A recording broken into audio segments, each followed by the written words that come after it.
வேதத்தில் எழுதப்பட்டிருக்கு. மத்தேயு 22:29 வசனத்தை வாசிக்க கேட்போம். மத்தேயு 22:29.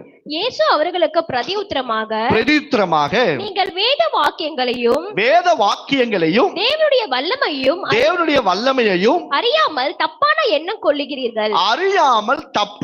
எண்ணம் கொள்ளுகிறீர்கள். கவனிங்க, நீங்க வேத வாக்கியத்தையும் தேவனுடைய வல்லமையை நீங்க அறியலைன்னா உங்களுக்கு தப்பான எண்ணம் வரும்.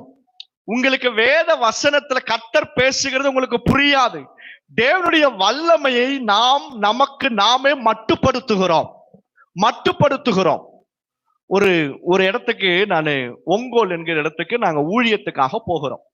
அது வெளியே அந்த ஒரு வெளியே வச்சிருந்தாங்க அந்த மீட்டிங்க. அப்போ ஆண்டவர் ரேஷன் கார்டுல இருக்கிற நம்பரையும் ஆதார் கார்டுல இருக்கிற நம்பரையும் பின்னாடி இருந்து சொல்றேன்.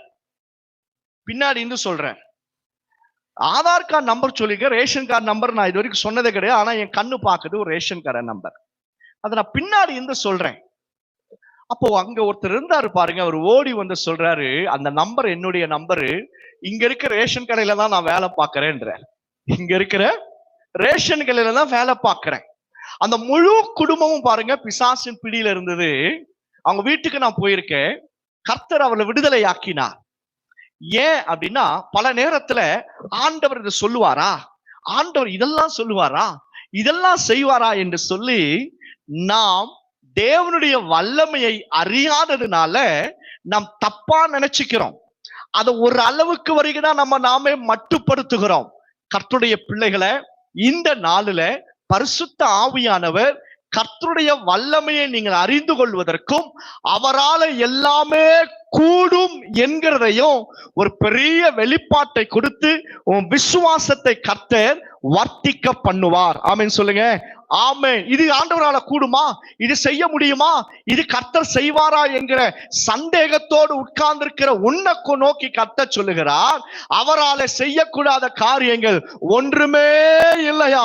எத்தனை பேரால் ஆமென் சொல்ல முடியும்? ஆமென் சொல்லி இயேசுவே என்று சொல்லி 2 கைகளை தட்டி அவருக்கு ஒரு நன்றி செலுத்துவோம். இயேசுவே, உம்மால எல்லாம் கூடும். உம்மால செய்யக்கூடாத காரியங்கள் ஒன்றுமே கிடையாது. பல சாட்சிகளை சொல்லலாம். பல நேரத்துல எனக்கே தோணும், ஆண்டவரே இதெல்லாம் செய்ய முடியுமா, இதெல்லாம் நடக்குமா. ரீசெண்டா ஒரு இடத்துக்கு, கிராமத்துக்கு உள்ள ஊழியத்துக்காக போயிருந்தோம். அந்த இடத்துல போகும்போது சென்னையில இருந்து ஒரு நபர் அங்க வந்து அந்த மீட்டிங் அட்டென்ட் பண்றார். அவருக்கு 50 வயசு ஆகுது. அவருக்கு பல ஆண்டுகளாக 10 ஆண்டுகளுக்கு மேல அவர் லிக்விடா தான் சாப்பிடுறாராம். அவரால் சாலிட் ஃபுட்டை முழுங்கவே முடியாது. ஆனா அன்றைக்கு நாங்க எல்லாரும் மீட்டிங் போறதுக்கு முன்னாடி ஜெபம் பண்ணினோம் பாருங்க. தேவனுடைய வல்லம் அவரை தொட்டுச்சு. அவரே ஒரு சாட்சி அனுப்பி இருக்கிறாரு. நான் 50 வயசு ஆகுது, 10 வருஷத்துக்கு மேல ஆச்சு நான் ஒழுங்கா சாப்பாடை பிசைஞ்சு நான் முழுங்கி சாப்பிடுறதுக்கு. அன்றைக்கு நம்ம ஜெபித்தோம் பாருங்க, கர்த்தருடைய வல்லமை என்ன தொட்டுச்சு. இன்றைக்கு நான் நல்லா சாப்பிடுறேன் பாஸ்டர், முழுங்க முடிகிறது.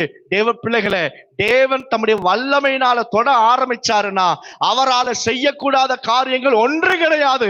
அந்த சராசரத்தை உண்டாக்கினவர், அவர் பறவைகளை உண்டாக்கினார், சமுத்திரத்தையும் அலைகளையும் இம்மட்டுமா இதற்கு மேல வராதே என்று சொல்லி எல்லைகளை குறிக்கிறவர், சூரியனை தன்னுடைய கைகளினாலே வார்த்தையினாலே ஆளுகை செய்கிறவர், அந்த சராசரத்தை அவர் ஒரே வார்த்தையினாலே உண்டாக்கி கொண்டே வந்தாரா. மரணத்தையும் பாதாளத்தையும் ஜெயித்து உயிரோடு கூட எழுந்த இவ்வளவு சர்வ வல்லமுடைய தேவனாகிய கர்த்தர் என்னுடைய தகப்பன். ஆமென் சொல்லுங்க. ஆமென், அல்லேலூயா.